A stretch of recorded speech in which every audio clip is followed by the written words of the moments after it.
मैंने कहा इंशाल्लाह एक टाइम आएगा कि लोग मेरे लिए भी क्लैप करेंगे। उसके बाद जब मैंने वो 100 किया तो मैं इतना खुश था कि जिसकी तरफ देख के जो मेरा रोल मॉडल है वो मेरे साथ क्रीज पे है और मैंने 100 किया। मैं इतना खुशी से पागल हो रहा था कि मैं सजदा करना चाह रहा था कि मुझे पता ही नहीं चल रहा था कि किस तरफ है। तो कामी भाई मुझे बता रहे थे कि इस तरफ है और मैंने सजदा किया और मैंने अल्लाह का इतना शुक्र अदा किया, उतना कम है। और वनडे में जो सेकंड मैच के अंदर जो आपने थर्ड मैच था वो वनडे में यूनुस भाई को ऑब्वियसली आपको पता है कि उनको मैं देखता था क्योंकि जाहिर सी बात है उस वक्त ये हमारे रोल मॉडल्स होते थे। तो उस वक्त जब मैंने 100 किया था तो यूनुस भाई की और मेरी बहुत बड़ी पार्टनरशिप लगी थी।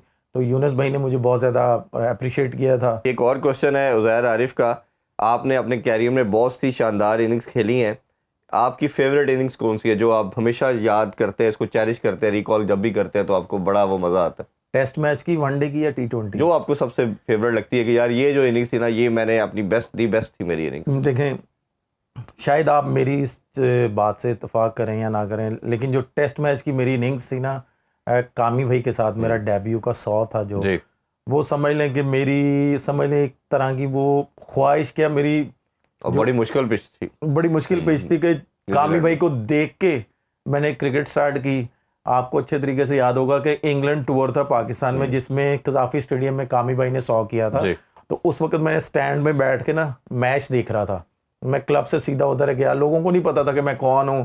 तो मैंने ना क्लैप किया। तो मैं ऑनेस्टली बात बताऊं कि मैंने सिर्फ ना ऐसे 2-3 दफ़ा क्लैप किया। तो उसके बाद मैंने कहा इंशाल्लाह एक टाइम आएगा कि लोग मेरे लिए भी क्लैप करेंगे। उसके बाद जब मैंने वो 100 किया तो मैं इतना खुश था कि जिसकी तरफ देख के जो मेरा रोल मॉडल है वो मेरे साथ क्रीज पे है और मैंने 100 किया। मैं इतना खुशी से पागल हो रहा था कि मैं सजदा करना चाह रहा था कि मुझे पता ही नहीं चल रहा था कि किस तरफ है। तो कामी भाई मुझे बता रहे थे कि इस तरफ है और मैंने सजदा किया और मैंने अल्लाह का इतना शुक्र अदा किया, उतना कम है। और वनडे में जो सेकंड मैच के अंदर जो आपने थर्ड मैच था वो वनडे में यूनुस भाई को ऑब्वियसली आपको पता है कि उनको मैं देखता था क्योंकि जाहिर सी बात है उस वक्त ये हमारे रोल मॉडल्स होते थे। तो उस वक्त जब मैंने 100 किया था तो यूनुस भाई की और मेरी बहुत बड़ी पार्टनरशिप लगी थी। तो यूनुस भाई ने मुझे बहुत ज़्यादा अप्रिशिएट किया था। फिर T20 में जब मैंने 50 किया था, पहला 50 अपने कैरियर का डेब्यू में, T20 का डेब्यू था, उसमें 50 किया। उसमें शाहिद भाई मेरे साथ थे क्योंकि शाहिद भाई ऑब्वियसली आपको पता है पूरी दुनिया में यंगस्टर के वो रोल मॉडल रहे हैं। तो शाहिद भाई मेरे साथ थे, तो उन्होंने मुझे बड़ा अप्रिशिएट किया था और उन्होंने बड़ी चीज़ें मुझे बताई थी। बिल्कुल जी, ये मेरे लिए 3 इनिंग्सें बहुत बड़ी थी। बिल्कुल ऐसे ही। और इवन मैं ये मानता हूँ कि जिससे पाकिस्तान जीते, चाहे वो 10 रन है, 20 रन है, जिससे अब आपका कंट्री जीता है, वो इनिंग्स हमेशा यादगार रहती है। और यही चीज़ हमारी इस करंट टीम के अंदर लैग कर रही है। ब्रेक की तरफ बढ़ते हैं। ब्रेक से वापस आके एक बड़े इंपॉर्टेंट टॉपिक पे बात करनी है उमर अकमल से, हमारे साथ रहिए। Once again welcome back sports on. Umar भाई, ब्रेक से पहले हम बात कर रहे थे, क्वेश्चन भी हमने शामिल किए, ये तो सिलसिलाकार चलता रहेगा। एक ऐसा टॉपिक है जिस पे ना मेरा ख्याल है डिस्कशन भी होनी चाहिए और काफ़ी क्रिकेटर्स ने भी इस पर बात की है, लेकिन सब दबे अल्फाज में करते हैं। चले हम अपने प्लेटफॉर्म से बात करते हैं। जो सीनियर क्रिकेटर्स हैं, जो लेजेंड्स हैं हमारे, वो कहते हैं यार ये जो कोड ऑफ कंडक्ट की बात की जाती है, जो रूल एंड रेगुलेशन की बात की जाती है, ये ख़राब तब हुए जब PSL आया। और PSL के आने से जो फ्रेंचाइज ओनर हैं, जब वो एक मंथ बच्चों की तरह इनको टेक केयर करते हैं प्लेयर्स को, क्योंकि आपसे इसलिए पूछ रहे हैं कि आप PSL भी खेले हैं, पाकिस्तान को भी 10-15 साल आपने सर्व किया है। फिर उन्होंने कहा कि जो एजेंट्स हैं हर प्लेयर का, एजेंट्स का भी काम इस तरह ही है, वो अपनी PR के लिए, अपने कमीशन के चक्कर में, ओबियसली जो भी आपका कॉन्ट्रैक्ट करवाएंगे, कहीं भी कुछ होगा उसमें उनका शेयर होता है, तो वो अपनी अर्निंग के चक्कर में वो भी एक्स्ट्रा प्रोटोकॉल देते हैं और वो इस तरह लेके चलते हैं किसी प्लेयर को कि जैसे वो किसी बच्चे को या किसी सगे रिश्तेदार को लेके चलते हैं। उससे नुकसान यह हुआ कि लड़का जो है, जो सर्टन अमाउंट कमा लेता है, उसके पास घर गाड़ी सब कुछ आ जाता है, वो कहता है यार ये पाबंदियाँ हमने PCB की ज़रूर बर्दाश्त करनी है। वो या तो उसकी रूल रेगुलेशन को फॉलो नहीं करता या रिटायरमेंट की तरफ चला जाता है और उसी तरफ रहता। आप इस पॉइंट ऑफ व्यू से एग्री करते हैं? देखें, सबसे पहले तो ये घर गाड़ियाँ ये अल्लाह ताला की देन है। उसने जितना हार्ड वर्क किया होता है अल्लाह ताला उसको उतना देता है। नहीं, उस पर नहीं है, मतलब उसके बाद जो मैनेजर होते हैं, देखें हमने भी मैनेजर रखे हुए हैं, ये डिपेंड करता है प्लेयर्स पे कि भाई उसने अपने मैनेजर को कैसा मैसेज कन्वे करना है। अगर तो वो पाकिस्तान के साथ सिंसियर है, अपनी लीग के साथ सिंसियर है, तो वो अपने मैनेजर को इस तरह का मैसेज कन्वे करता है। रही बात कि वो जो मैनेजर होता है, एजेंट का रोल थोड़ा डिफरेंट है। मैं वही बता रहा हूँ ना कि रही बात वो एजेंट की कि भाई उसने अपना प्रोटोकॉल लेके चलना होता है, अपने प्लेयर्स को लेके चलना होता है। समटाइम आपको ना चाह के भी अपने एजेंट को कहना होता है कि यार इसके साथ मेरे टर्म्स अच्छे हैं, इसके साथ मेरे फैमिली टर्म्स हैं, या इस टीम के साथ मेरी, इस ऑनर के साथ मेरे इतने अच्छे टर्म्स हैं, आपने इनको तंग नहीं करना। क्योंकि जाहिर सी बात है, कोई भी होता है, ये कोई दूसरी फ्रेंचाइज होती है जिनकी तरफ से आपने फर्स्ट टाइम खेलना होता है, आपको उनकी नेचर का नहीं पता होता।